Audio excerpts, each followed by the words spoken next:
Mi nombre es Camila Delgado, soy del curso 101 y voy a explicar la mecánica de fluidos desde el flujo sanguíneo. Voy a relacionar este tema con todos los temas vistos en física durante el año escolar.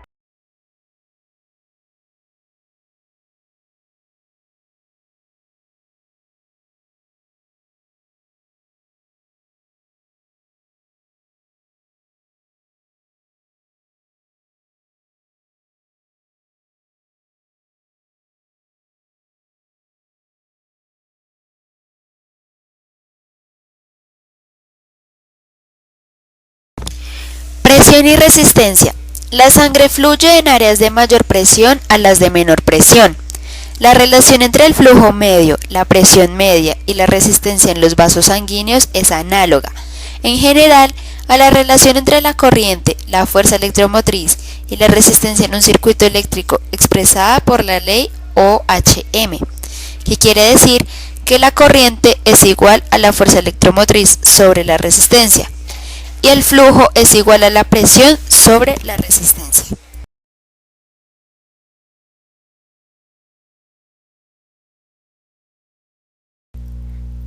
Los principios físicos y ecuaciones aplicables a la descripción del comportamiento de los líquidos perfectos en los tubos rígidos a menudo han sido usados indistintamente para explicar el comportamiento de la sangre en los vasos.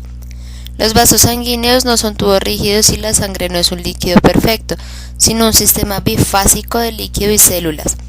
Por tanto, el comportamiento de la circulación se desvía a veces en mucho y lo despredicho de estos principios.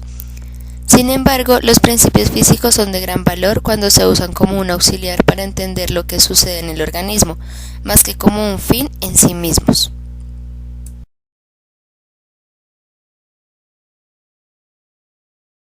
Velocidad media. La velocidad media del movimiento de un líquido en un sistema de tubos es inversamente proporcional al área de sección transversal total en ese punto. Es decir, que en la aorta la sangre fluye de manera rápida, declina paulatinamente en los vasos menores y es mínima en los capilares. La velocidad del flujo sanguíneo aumenta de nuevo cuando la sangre entra a las venas y es relativamente rápida en la vena cava, aunque no tanto como en la aorta. Viscosidad y resistencia. La resistencia del flujo sanguíneo se determina por el radio de los vasos sanguíneos y la viscosidad de la sangre. La viscosidad depende en su mayor porcentaje del volumen de la sangre ocupado por los eritrocitos y por la composición del plasma y la resistencia de las células a la deformación.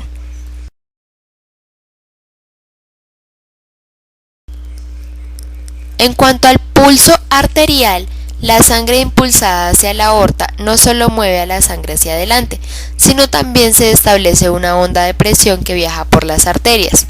La onda de presión expande las paredes arteriales al viajar y la expansión es palpable en forma de pulso. La velocidad a la que viaja la onda, que es independiente de y mucho más rápida que la velocidad del flujo sanguíneo, es de aproximadamente 4 metros sobre segundo en la aorta, 8 metros sobre segundo en las grandes arterias y 16 metros sobre segundo en las arterias pequeñas de adultos jóvenes. Consecuentemente, el pulso se siente en la arteria radial de la muñeca cerca de 0.1 segundos después del máximo de la expulsión sistólica en la aorta. Con la edad creciente, las arterias se vuelven más rígidas y la onda de pulso se mueve más aprisa. La presión en la aorta, en la arteria branquial y en otras grandes arterias normalmente sube en un adulto joven a un valor máximo, que se llama presión sistólica, de 120 milímetros de mercurio aproximadamente durante cada ciclo cardíaco y cada un valor mínimo, es decir, la presión diastólica, de cerca de 70 milímetros de mercurio. La presión arterial se anota convencionalmente como presión sistólica sobre presión diastólica, por ejemplo, 120 sobre 70 milímetros de mercurio. La presión del pulso, o sea, la diferencia entre presiones sistólica y diastólica, normalmente es de 50 milímetros de mercurio. La presión media es la presión promedio durante el ciclo cardíaco. Solo puede ser determinada integrando el área de la curva de la presión. La presión cae muy ligeramente en las arterias de grueso y medio calibre, porque su resistencia al flujo es pequeña, pero lo hace ligeramente en las arterias y arteriolas, que son los sitios principales de la resistencia periférica contra la que bombea el corazón. La presión del pulso también declina rápidamente hasta cerca de 5 milímetros de mercurio al final de las arteriolas. La magnitud de la caída de la presión a través de las arteriolas varía considerablemente según si están dilatadas o contraídas.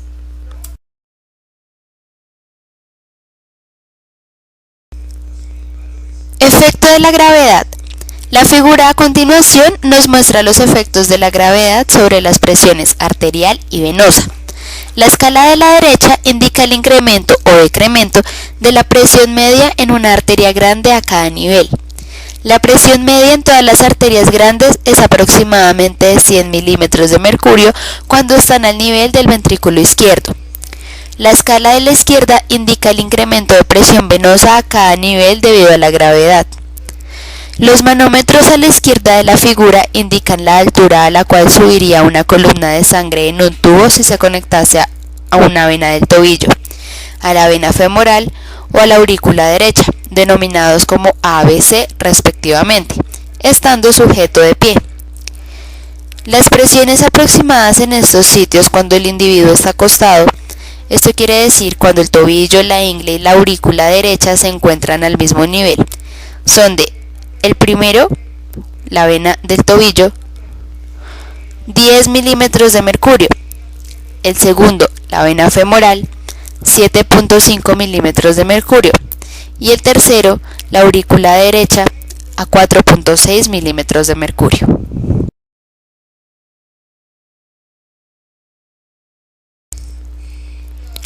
Uno de los métodos para medir la presión arterial es el principio de Bernoulli. Cuando el líquido fluye por la porción estrecha del tubo, la energía cinética del flujo aumenta a medida que aumenta la velocidad y la energía de presión disminuye. En consecuencia, la presión es menor de lo que habría sido en este punto si el tubo no se hubiese estrechado. La línea interrumpida indica cuál hubiera sido la caída de presión debido a las fuerzas de fricción si el tubo hubiese sido de diámetro uniforme.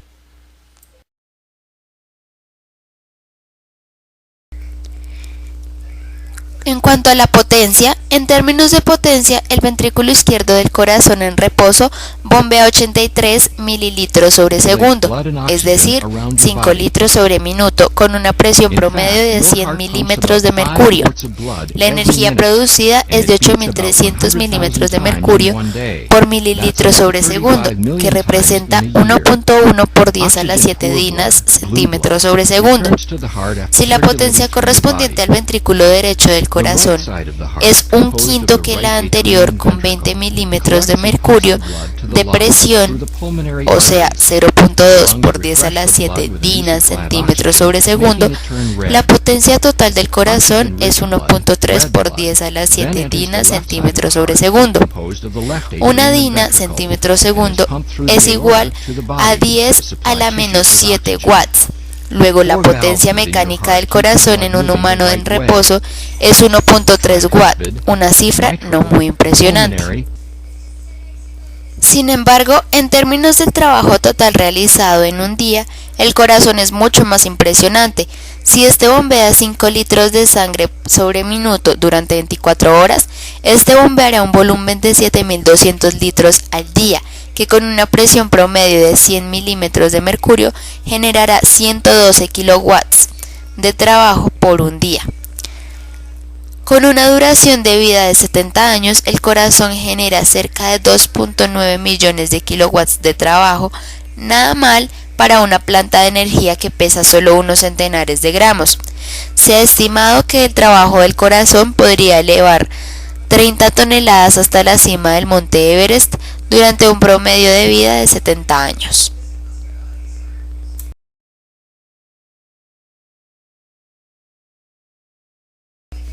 Encontramos ciertos tipos de datos generales, como por ejemplo, el volumen sanguíneo circulante total normal es aproximadamente 8% del peso corporal, 5.600 mililitros en un hombre de 70 kilogramos.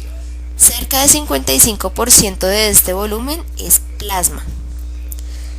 El agua del cuerpo humano se cambia totalmente cada 2 semanas. es decir, unos 20 litros por semana, y se elimina a través de los riñones, la pile y los pulmones. Es absorbida por la sangre a través del tubo digestivo. Y por último, en reposo, por lo menos 50% del volumen sanguíneo circulante se halla en las venas generales, 12% se encuentra en las venas en las cavidades del corazón y el 18% en la circulación pulmonar de baja presión, solo el 2% en la aorta y 8% en las arterias, un 1% en las arteriolas y 5% en los capilares.